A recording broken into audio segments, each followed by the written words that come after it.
It's my privilege to be here among you. I was just stunned with the invitation and so honored to get the space and time to stand in front of you and describe what we're doing.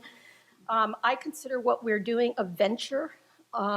So as you hear this, I wanted you to hear it as though we have taken on this venture, or I have as Dean of the School of Nursing, because I really believe that this is one area that really could help the healthcare reform and help provide better services for patients and their families. How many of you in the recent past have actually been in healthcare like Dan has? Just raise your hand.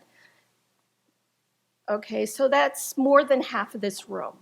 So that's the point here too, is that every one of us at some point in our life are going to interface with its healthcare environment. And I think it's not always the most positive experience. And it is also, in addition to that, very expensive. The United States spends almost $10,000 per head for healthcare. And the results are, some of them very good, but the results are also, people have an experience of the healthcare system that is often profoundly dissatisfying. They feel minimized. It's not about them as a person going through the suffering they do. It's more about a system that seems pretty chaotic and hard to maneuver with. So this healthcare cost is really on the politicians, the tip of their mouths. And I really believe that we are at a tipping point where we can say that we are making some progress. That right now we have access to data that we've never had access to. We've gone from the data into profoundly advanced analytics about healthcare that will have tremendous make a contribution to diagnostics. Many of us are really, really heading into the future to do our own diagnosing. We won't even need physicians. However, we will at some point need to use physicians and the healthcare system. But I imagine that many of you already are doing that kind of thing. So it is at a tipping point. And I think we're lucky for that because we can't go on much further with this because for the most part, we have our heads in the sand.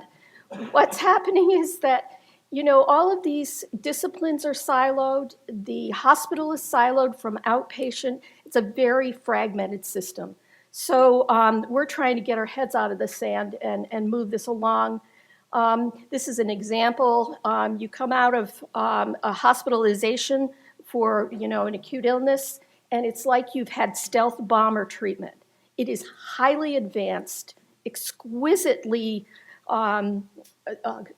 science and treatment that happens. And then what you do is you go to outpatient and you're back in World War I.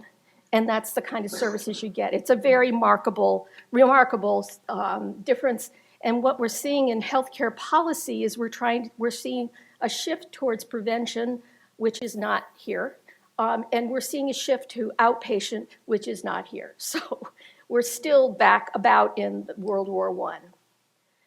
So, I did a little homework here, and for probably the past 6 to 8 years, entrepreneurship in healthcare has been booming. Just in the past year, they talked about, this author talked about an increase in entrepreneurship by 30%, and again, a projected increase as well. And so there's growing revenue, but as we all know, with the new administration, there's also growing uncertainty. So there's a lot of discomfort about this, but I suspect those of you entrepreneurs out there, that really doesn't matter that much because we live by uncertainty. We live seeking uncertainty in places of uncertainty. What I want to talk to you about is how I came to the solution that nurses are. Nurses are an untapped resource. All this entrepreneurial activity going on, you rarely see a nurse in that activity, but who is actually out there 24/7 delivering the care? In hospitals, 60% of nurses staff hospitals. It's the largest workforce in the healthcare industry.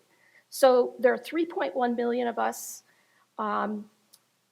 we're ubiquitous. We're everywhere, employed in every single healthcare serving institution, agency, delivery system.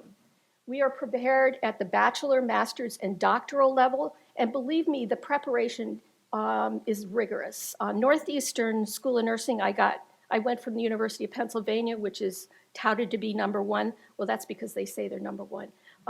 We are now #1 here at Northeastern University. See, I learned my business, didn't I? So Northeastern School of Nursing, when I came here, I did my rounds by networking introductions. Everywhere I go, they say, please send us your Northeastern nursing students. We love them. They are well prepared. We want them in our institutions. They staff most of these big, huge hospitals that are some of the best in the world. So I came in with the bones being really good here. Now I can take those bones and I can evolve them. And it's really good because there's a high demand for nurses as well. It's one of actually nurse practitioners is touted to be the second most sought after job in 2017. And a lot of new jobs are going to be moving into the community. So, lots of people don't think about nurses, but look at this picture. And if you look at the environment they're in, I dare say that not one of us, including me, would dare go in there and to think that we could manage that. I mean, these nurses, it takes a lot of skill, a lot of education, and it takes a lot of analytic work to manage all of those environments within a very chaotic system. But what we have here is we have a profound problem with how we've marketed ourselves. And we've marketed ourselves with short skirts and, kind of trivial and incidental to the process. On the other hand, this is where we're headed. Nurses are going to be on the front edge of using all that data analytics that you're designing, all those systems that you're designing, all the devices you're designing. It is going to be a different world, I dare say, even in 5 years. And that nurses are going to be the ones doing it. But unlike the way that some of these informatics systems have evolved, I am determined that nurses are going to be with you at your side as you design those new systems. In fact, nurses will learn from you and become and replace you in all those seats that are out there. You can see where I'm going with that. So in the education process, and I'm speaking to nurses right now, but I can tell you it's not just nurses, it's health professions. None of them get any education in business. They have no business skills. They don't understand necessarily the finances of what they're doing. They have to go on and get additional education in that. But it seems to me it's a time to revolutionize how we're educating these nurses. And so here you see on the left a picture of the new age nurse, the futuristic nurse. And then on the right, we're promoting to adding in their education this whole business side, innovation, entrepreneurship, business administration, and how do we incorporate that into the mainstream of education at the undergraduate and at the graduate level is something that we're working hard to obtain. So we work very, very closely with the School of Business. Dr. Hugh Courtney is in the back. Can you raise your hand, Hugh? Has become a very good friend and colleague. And Dan Gregory, Mark Meyer, Craig Johnson, oh my goodness, I'm sure I'm going to miss somebody, but Kevin Scanlon. These are very wonderful people who have, when I went to them and said, can you partner with us in this, they said, of course we can. And they have been there every step of the way. So I'm going to let my colleague, Rebecca Love, who is a nurse practitioner, and somehow Rebecca just happened to come along my path, and I said, you're the one. So Rebecca is the Director of Nurse Innovation and Entrepreneurship, and I'm going to give you a taste of how she does herself, and you will enjoy her as much as I do.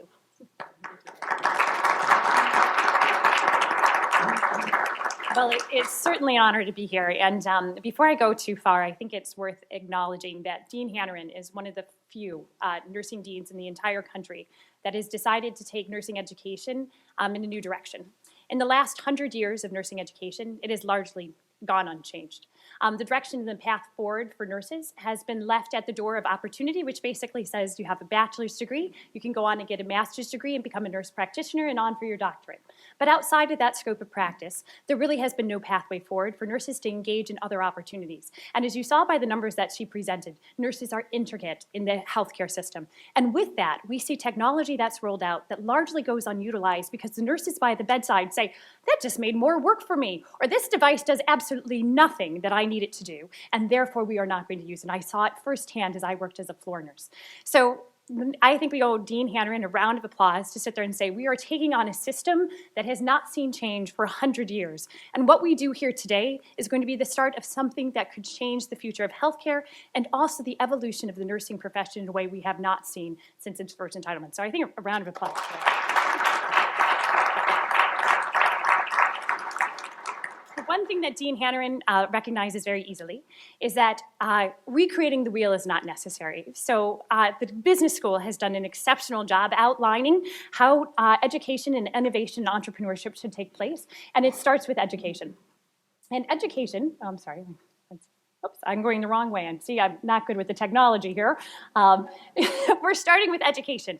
And education means that how do we get nurses to start thinking differently about their future? 50% of new graduates in nursing leave the bedside within 2 years of practice. NPR did a huge report of this. Why are we losing so many nurses by the bedside? Why aren't they staying? And the truth is that you have to do something different with our education. So we went to the business school and we identified that the things that need to change is the way that we integrate with the nursing on the ground. Courses, seminars, certificates, degrees in entrepreneurship and innovation that tie nurses not only into the world of nursing and healthcare, but into the world of business.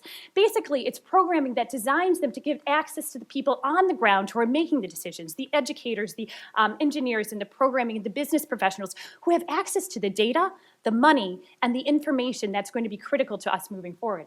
We take that further and we say, you know what, nurses after education, there's only so much that you can do. You need to be able to have a support that's going to grow you and incubate you, and we're going to take that further with our ventures. So the programs that you're going to see that we put together are all these that start, open up the door, and we don't suddenly leave our nurses out there. And I can say that because Dean Hanrahan, when we started off with our event last year, which was this nurse summit and hackathon, the first in the country of its kind, and she approached me a few weeks before the summit happened, and she said, so now, after this is over, what's going to happen next? I said, I don't know, what is going to happen next? And she said, well, we can't leave all those nurses out there with this excitement, this exhilaration about starting a business, and no path forward. So what are we going to do? And she said, here's your toolkit. Let's create pathways forward. And the pathways forward didn't stop with education. It's about bringing them forward and incubating them both through the health science entrepreneurship program, tying them in with IDEA, accessing Kevin Scanlon class on entrepreneurship, and taking that company to the next level to accelerate them forward. Because as many of us know, in the incubator and accelerator work of entrepreneurship, it is a dog-eat-dog world. It's very hard. It's very short-lived. You go into an incubator for 3 months. They basically yell at you and a whole bunch of ideas, and you're sitting there as a new entrepreneur like, which direction do I go? And then they're done. And all of a sudden, you've given off 40% of your company, and you're thinking, well, I don't know what I got from that. And we're not going to do that here. We are not going to do that to our nurses because we have already been in that place where we give, and it's time that they learn how to actually accomplish things for them. So what is next going to happen? After they go through that incubation, we're going to support them in their launch, following directly along with you, Courtney, and to understand that knowledge and expertise and mentorship is really the critical factors to support. And you'll hear me talk a little bit as we go down. So what have we done? So if you guys didn't know, that hackathon happened in June 2016. That was a mere 6 months ago at this point in time. And we have put together an advisory group of amazing talent. A couple of them are here. Mary Beth Pompey of Exogen Thermometers. We have Joe Fleming, we have Chris Ford, Kevin Scanlon, and numerous people that have stepped forward, Arnold Freeman, and numerous people that, and Corcoran, excuse me, I'm forgetting some of them, I'm sure, as they came forward to step forward and say, this is an idea that we can support. So we did this conference on innovation for nurses, and everybody wondered if anybody was going to attend, because nurses are not known for showing up outside of their workforce. And over the course of those 3 days, we had over 500 people attend in some kind of form or fashion. Every hospital sent a team, in Boston, sent a team of nurses to represent themselves. We had mentors of over 40 people of different backgrounds stepping across that threshold to participate. And at the conclusion of the hackathon, we had 3 winning teams called Telecode, Am I Contagious, and Share Anonymous, all founded by nurses that came forward with ideas to change the future of healthcare. Since that date of the time, we had 19 original pitches. At the end, it went down to 9 teams. We have 6 or 7 ventures that are going on to establish businesses, which I understand from hackathons doesn't happen very often, so we're really happy with the success that's going forward with it. Next, Dean Hanrahan said, businesses are constantly coming and asking for access to nurses. So we were approached by NYU School of Medicine, out of all places. They have a nursing school, just to let you know. And they approached us because what they realized is they have a product called Wise MD and Wise On Call that's been established in 70% of medical schools across the country. And they want to tailor that program to go into nursing school. So they came to Northeastern and asked us if we will review that product and give them feedback to launch what will be called Wise RN. It's an amazing opportunity to tie to such a prestigious medical school, and we're honored that they came to Northeastern to work with us on that. The next direction was we had an innovator, a friend, a colleague of Chris Ford, who reached out to us, who said, we're struggling to get nurses into the UK. We cannot get him. There's a crisis with what's going on with Brexit.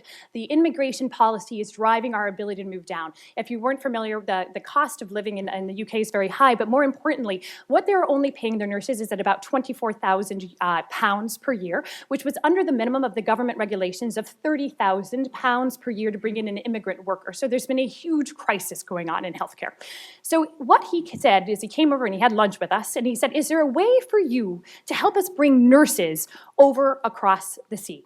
And what ended coming from that conversation is a partnership not only to bring American nurses an opportunity to live and work abroad, but actually a new collaboration, because he was a professor of business at the Imperial College of London, in which our first partnership will be opening up to work with the Imperial College of London's Business School, which has been critical because of Hugh Courtney's support in this, combining programming between the graduate certificates that are currently offered by Northeastern's Graduate Certificate School of Business, combining those programs that will allow our nurses to now get graduate certificates in business and move them forward while they're working abroad. It's very exciting. The School Health Academy also received, it's going into a national one to actually put international nurses, our national nurses on their school health along. And our funds that we raised for our hackathon was $140,000, and we have $289,000 in donations that have currently been pledged for the movement forward. Let's see, sorry. What's coming next? So that's what we've accomplished in the first 6 months, and you're probably wondering, where do we go from here? So starting in March, we're repeating the hackathon. So March 24th to the 26th, we're having a 3-day hackathon going on that we're dividing right now. We also just partnered with Level, which is the international, the global NU Global organization, and we're putting together the first nurse leadership and entrepreneurship certificate that exists. And why is this critical? We're taking on Babson. Babson put together a wonderful women's leadership certificate, and it's highly competitive. It's an excellent program, but it does not tie to any credits. And what we were able to accomplish was actually tie this certificate to 3 graduate credits that are going to step them into both these graduate programs and also our master's and doctorate level programs. The hackathon is re-changing direction, and that we're actually focusing on telemedicine and putting it into the home. We're looking for, after the hackathon, a woman called and said, Rebecca, is there a way that you would entertain an offer for a nurse practitioner and business conference? We have been looking for a home for the past year. We have called every association there is. Would Northeastern give us a platform to support nurse practitioners in business? Took it to the dean. The dean said, absolutely. This nurse practitioner and business conference is becoming the who's who of nurse practitioners across the country. The president of the American Academy of Nurse Practitioners is flying in as our keynote. Mike Lohler, who is the largest exit of any nurse practitioner in business history for us, who sold his company for $45 million, is volunteering his time to come in and participate.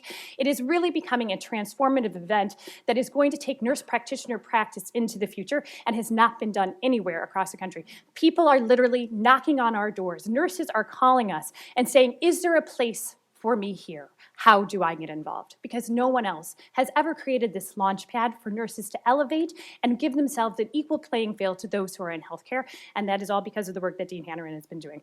And lastly, we're doing a Shark Tank, which will be a one-day pitch event. You guys have all heard of that, and we're very excited about going forward. Dean Hanrahan. So I didn't coach her on that little interviews. Not my style. So what's the impact factor here? How are we making a difference? I think being a new dean here at Northeastern and taking advantage of this entrepreneurial gold mine that's here, Northeastern is number 4 nationally, is that right? In entrepreneurship, rated among colleges, is that right? Yeah, I think it is, yes. So it's an extraordinary platform to lift off from. There is no school of nursing nationally or internationally that has taken this on. So we're really carving out a new venture in this market. And when I say market in nursing, believe me, there is, lots of companies that are profiting off making nursing education more accessible, which is another story, sorry. That's been on my mind too. So what we are going to do is we're going to brand ourselves as innovation and entrepreneurship. So nurses coming out of our degrees will have an expertise in both. They'll have the toolkit. They're going to have the toolkit of extraordinary nursing education as it stands, plus the business, innovation, entrepreneurship skills that they need in order to go out into their respective healthcare setting and we're basically seeding the healthcare market with these extraordinary people who have subject matter expertise and access that most business people would die for. I mean, this is often why business people come to us, is because they know we are in there and we can get you in there, and it's not that easy to do. So we're expanding nursing education. We also, I'm talking about nurses now, but I'm not exclusive. Physicians, physical therapists, pharmacists, they all need this kind of education. And as we get our template down and we get ourselves grounded, we will be expanding out to other professions and offering tailored business education and entrepreneurship for them. So there are 2 lines. There's this educational aspect that is going to integrate into our degrees programs, but we also are going to be offering an entrepreneurial education too, so opportunities for these healthcare providers to dream up the new invention for the future. So ultimately, I think what I'm hoping for is that we will be seeding the health reform using technology and artificial intelligence. Our president at Northeastern has made a big push to see this university as a leading edge around artificial intelligence and technology in the future, and health is one of those areas that has been designated. We will be seeing startup business ventures with nurses increasing, and eventually with all health providers. So where can we use you? Where can you participate with us? And I can tell you there's a lot of areas, but we do need seed money. We are a venture. We in particularly need in-kind marketing and publicity and media expertise. Dan introduced me to, and Hugh, to Deb Bodecker, who is part of the IDEA board. And she's already, we had lunch, and already she's reviewed all our websites, she's reviewed everything and given us feedback. And so we need that kind of, cheering and mentoring. And I can't say this well enough, but Chris Ford and Joe Fleming, Julie Norton have been extraordinary. Health science entrepreneurship program here at Northeastern is extraordinary, and again, gave us the leverage that we needed to not just create all anew, but to lift off from a very sophisticated place. We also need, for our hackathons and our conferences, we need speakers. For the hackathon, if you're not familiar with the hackathon format, we're going to focus these hackathons on particular areas. Like in healthcare, the big push right now is innovation in the home, keeping elders in the home. So we have an engineer, computer scientist, they're a married couple team who are developing, using artificial intelligence and technology, developing robotics and sensors in the home.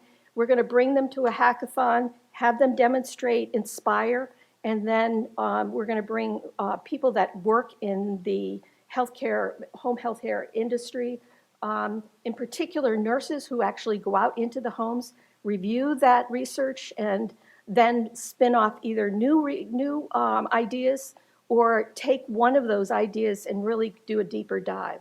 So that's happening in March. We need judges and sponsors for all our events, but that one in particular I think will be of interest. And of course, we already have an extraordinary group of champions here with our advisory board. I had the picture of the advisory group that we just took, but it didn't get on this slide set. But anyway, that's pretty much what we need. We'll take anything and everything at this point. And, it's been such a rich environment. We have been very fortunate all along. I'd like to also mention that Mary Beth Pompey, can you just stand up, Mary Beth? Because I really want to highlight, Mary Beth just happened to be known by Ann Cochran, who's also part of the HSC. And Mary Beth and her husband Frank run the company Exergen, which does the infrared thermometers. They were the ones that stepped forward and became our mission sponsors for the conference. We were nobody, and out of the blue. And so you're always near and dear to my heart. And the conference was extremely successful. And I think we've stepped into this market, this space, and I feel very fortunate to continue here. So thank you very much. I want to leave some open for questions if you have them.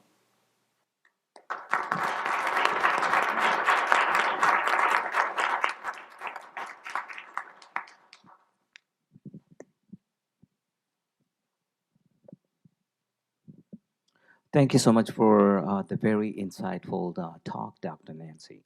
My name is Cal, and I run an organization called Health Innovators. And just like the nurses, what we wanted to do was bring doctors and computer programmers together. And that's what we've been trying to do for the past 4 years. But one of the challenges we are facing is that doctors don't come to our event, and it's really hard to excite them to look into innovation or entrepreneurship because it's highly risky, and the return on investment or their time, um, it doesn't make sense to them. So if nurses they chose a profession because they wanted security. So one of the challenges I feel you're going to face is that the willingness to take risks and do something different. The way we are trying to solve this problem is education helps. You can take them, say, step one, step two, step three. But the best way is to have nurses go to other incubators, other co working spaces, and work with entrepreneurs over there. That's where they get inspired, and that's where they know how to do the things. So I'm a physician myself, and I had no idea about business, but I went to Cambridge Innovation Center and I sat there in a co-working space with other 100 entrepreneurs, and that's where I learned everything, and that's where I got the inspiration. So we run a digital health incubator, and we would love to have your nurses come and hang out with our entrepreneurs. Thank you very much. That's great advice. And when we started this, we went out to recruit for the summit. We went to individual nurses and found the same thing. There didn't seem any, energy about this. But what I did was then I went to the chief nursing officers of these big hospitals, and they are required by accreditation to have research and innovation occurring. And they have drank the Kool-Aid. That innovation and entrepreneurship is the future. And all of these hospitals are trying to shore up their revenue foundation. And so they're getting a lot of encouragement from the companies, these big corporations, to do innovation. That's where I found my success. They started, Massachusetts General Hospital sent a group of 28 nurses. They paid for them to come here. And then after that, they invited me to be on a committee that was reviewing innovation grants. Well, interestingly enough, after we reviewed the grants, the question was, well, now what? Because what do you do with people that put forward ideas? You've got to have something that follows through. And so I said, well, we've got a plan for you. And so we're going back in there, and we will then create an avenue for them to process through. Some will want degrees, some will want CEUs, certificates, some will want it. The other thing that's interesting about nurses is I told you there's large numbers.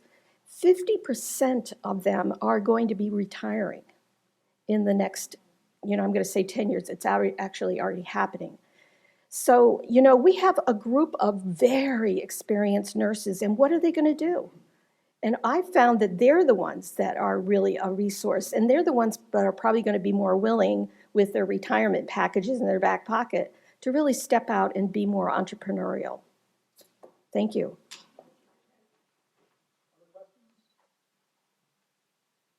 I'll take a question. What role do the students play in your Entrepreneurship and Innovation Center? Well, my first networking was at the faculty level, and have gotten such response from business, design, computer science, engineering, that it was extraordinary. At the student level, in nursing, like most nursing schools, it's very siloed, and it doesn't have a lot going on. And plus, the rigor of the nursing program doesn't leave a lot of time for these students to reach out. And I have been whittling away, introducing them to the ideas about innovation and entrepreneurship. Plus, after this year, we're going to start introducing to applicants the idea that Northeastern has this nurse innovation and entrepreneurship side, that we have a plus program with the business school in innovation. We have a plus program, Masters of Public Health. What is the other one? Lost me. But all of this stuff takes a while. It's only, I've been here for 18 months. But I can see already the openness and the wanting to know about this is very real. We also started up a group called Reconnaissance at the undergraduate level. It's a club for entrepreneurs in nursing. So those are the kinds of things we're doing. Other questions? Thank you very much, Nancy.